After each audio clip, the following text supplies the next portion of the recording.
नाम कैसे हैं आप सभी दोस्त। एक पावर स्टार पवन सिंह गाना लेके आए हैं, जिस गाने का नाम है, हिंदी वर्जन है, गाने का नाम है कजरा मोहब्बत वाला। तो गाना, अब जाने कि भोजपुरी में अब कुछ गाने के लिए रह ही नहीं गया। अब जो हिंदी का जो भी गाना है ना, सब गाना कॉपी कर के गाया जा रहा है, क्या कि भोजपुरी में अब कुछ कंटेंट ही नहीं बचा है।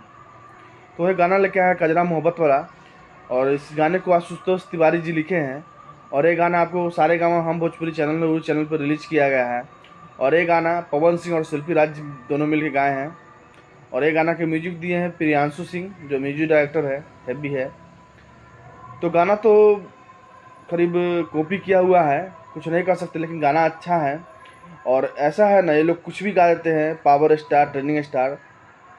तो अगर कुछ गा देंगे ना, तो समझिए